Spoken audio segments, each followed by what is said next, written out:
Ladies and gentlemen, welcome back to SEMO TV. I'm your host, SEMO, and today we're going to do probably what's going to be our final video for just a little while on Iran. And I got to tell you guys, I've been doing as much as I can as far as research, and I don't mean just typing it up on the old internet. I'm calling my Iranian brothers and my Persian friends. There's a lot to learn out there, and I'm trying to absorb it like a sponge because, like we always say on this channel, I'm not trying to be right, I'm trying to get it right. So, who does this war in Iran actually benefit? Is it Bibi? Is it Trump? Is it America? Is it the Iranian people? Guess what? It might be all of the above. And it's rare that I disagree with our boy Dave Smith. I love Dave Smith. It's rare that I ever disagree with him. I love the way he acts. I love the way he talks. I think he's just like the nicest person. I think he comes across so authentic and genuine. I've got nothing but great things to say about him. And in this case, I just think he's got a little bit of a misfire.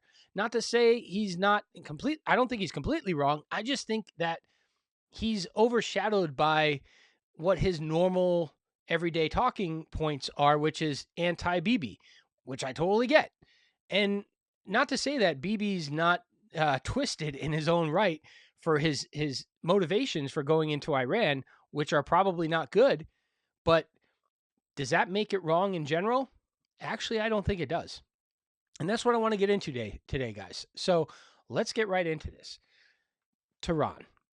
I don't know if you guys are that aware about Tehran, but it's larger than New York City. It's more condensed. It's 12, 13 million people.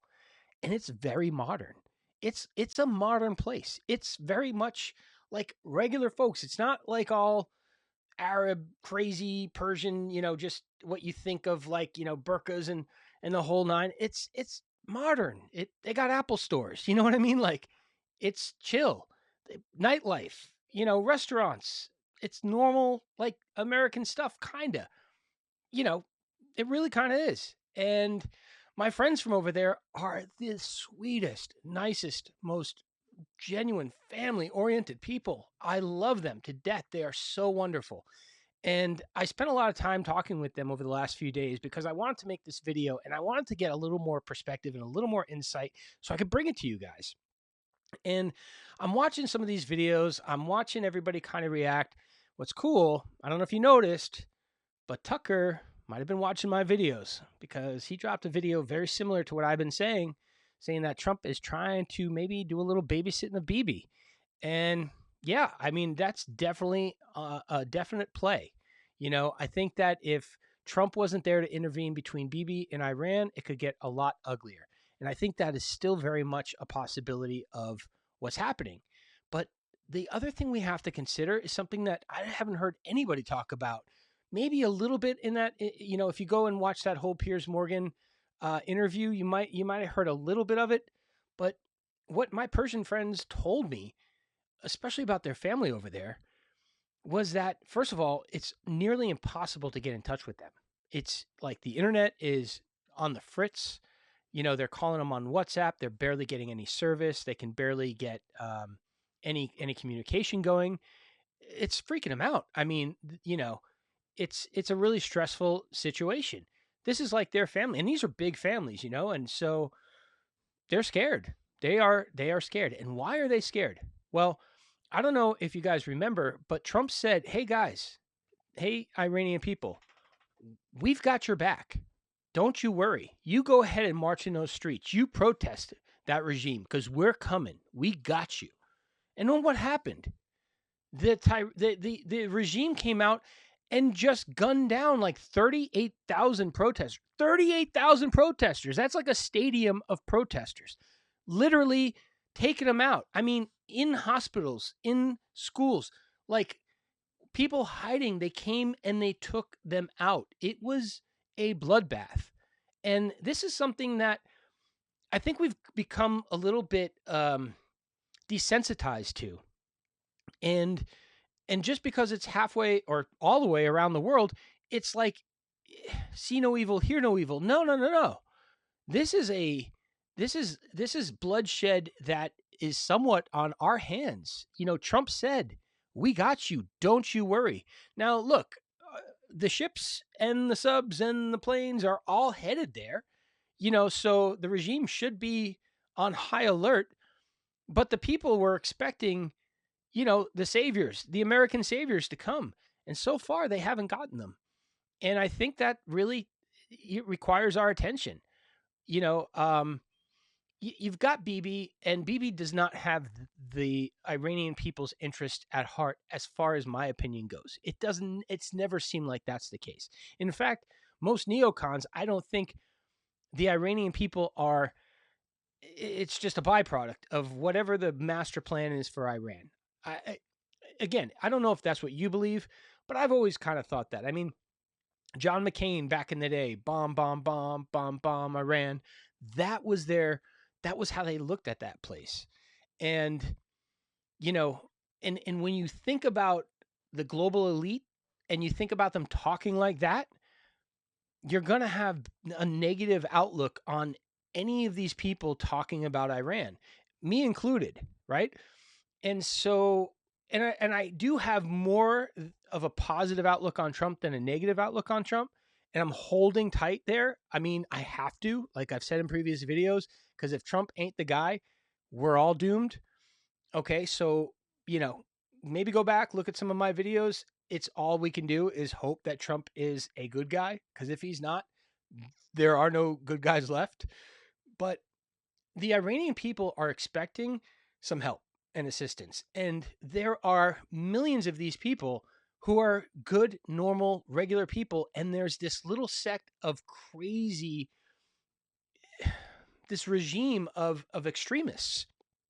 And yeah, maybe they do fund Hamas to some degree, but maybe a lot of other people fund Hamas too. And maybe the benefit of Hamas being a terrorist organization helps the cause of certain people. You know what I mean?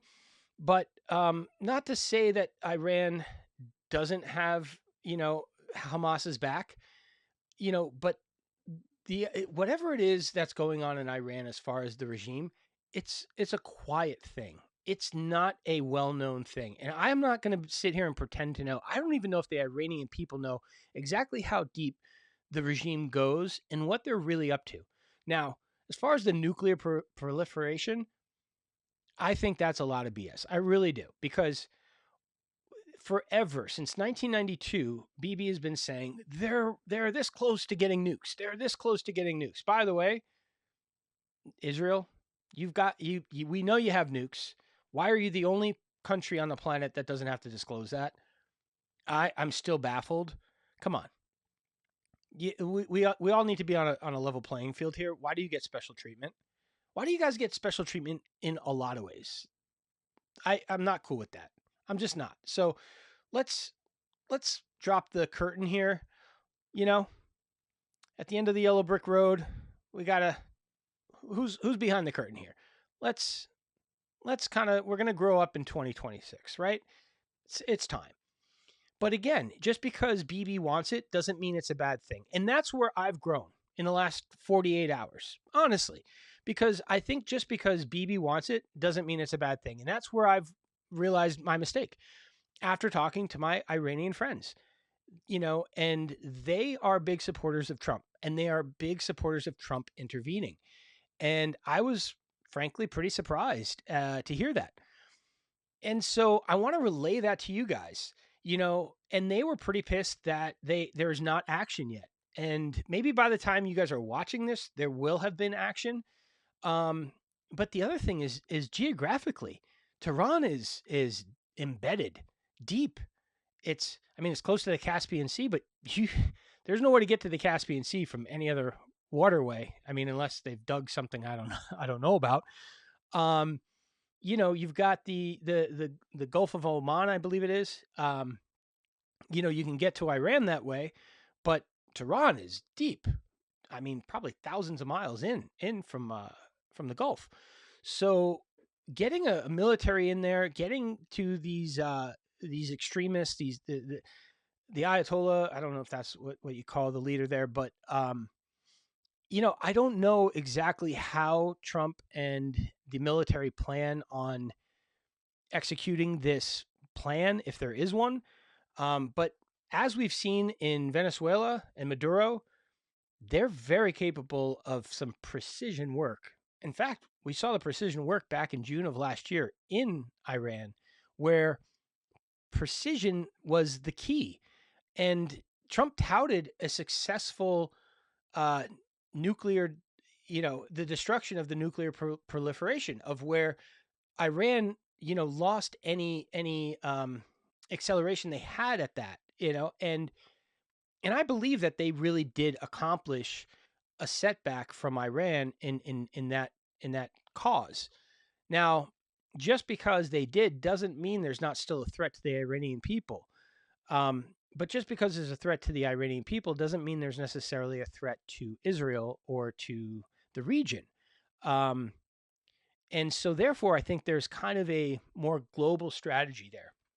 But after speaking to my Iranian friends, I think that they'll take whatever option B is, whatever's behind door number two, they'll take it. And if it's a mix between Bibi and Trump, mixing up, wherever the chips fall, and they're splitting up those, you know, those whatever's left there, yeah, they'll take it because this regime has got to go. And after the execute or the killing of these 38,000 protesters in the streets, like just blood everywhere, literally. Think about it. This is like New York City. It's a modern city. Okay. This is not like some, dusty place with like, Toyota Helixes, like, drifting in the dunes. Like this is like a modern city. And picture like New York City, picture Brooklyn. And then all of a sudden you've got military coming out and just executing protesters. That's what happened. And here's the thing. We have to tell you. Trump told these guys, you can go and protest. We've got your back. We've got you covered. And so far, we haven't had them covered. So there is blood on our hands, on Trump's hands, our hands. And I think it's about time we call that out. And I do think that Trump is trying to get in between Iran and Bibi, and I think that's a good thing. And I think the people of Iran think that's a good thing. Um, and I don't know what it would be like without Trump in the way. Uh, but I do know what I do know is that we don't know what the ultimate goal of the takeover of Iran is. Is it oil? I mean, if you look at the region, if you look at it just geographically, it's a pretty impressive place geographically to have in the Middle East. And obviously that is like the last chess piece, right? That is the king falls, right? That is checkmate. Um and hopefully the Iranian people benefit from their extreme regime falling.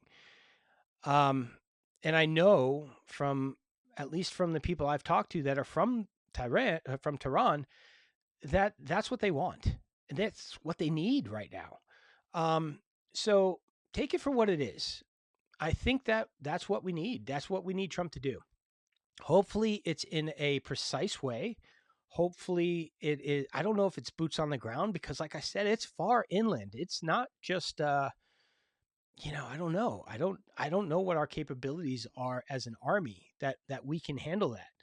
I don't know where this regime is hiding. I don't know how they operate. Hopefully, our military does. I don't know how we're going to divvy it up. I don't. But like I said, it's a modern place. They're great people. I don't know if you guys know Persians out there, but they're like the sweetest people. They love their families. They're so peaceful. They're so giving. Um, it's a beautiful people. So listen, guys. Like I said, I'm not trying to be right. I'm trying to get it right, and I've learned a lot in the last 48 hours, and I think it's time that we share what we know. And so, Tucker, hey, I think great. I'm glad you've been watching my videos, man. Yeah, I think that Trump is trying to give Bibi, trying to put some space between Bibi and Israel. I mean, Bibi in Iran. And I also think that, the people in Iran need somebody to get in there and stand up for them. So, let me know what you guys think. Do you think I'm onto something here? Um, and Dave Smith, I don't think you're totally wrong. I just think that forever you've been, obviously seeing the flaws in Israel and in Bibi's kind of crazed, bloodthirsty, you know, desires for the region. And I don't think you're wrong there. But I do think that just because Bibi wants it doesn't make it wrong in this case. So anyway, guys, let me know what you think and let's talk about it. Maybe we're onto something here. But hopefully this gets resolved as peacefully as possible and with as little loss of life for the Iranian people as possible, and a quick resolution and peace to the region. Right? That's what we want. We want peace. We want happiness. We want prosperity for everybody. And I don't want to see Iran. I don't want to see what happened to like those 7 or 8 other countries around happen to Iran. Because so far it's not a good look. Iraq, Afghanistan, Syria, Libya, Gaza. It's not a good look. So maybe we'll get Iran right. Fingers crossed. Let me know what you guys think. Maybe we can get somewhere with this. All right. All the best to you guys, wherever it is you are, whatever it is you're doing. I'm Simo. Thanks for watching.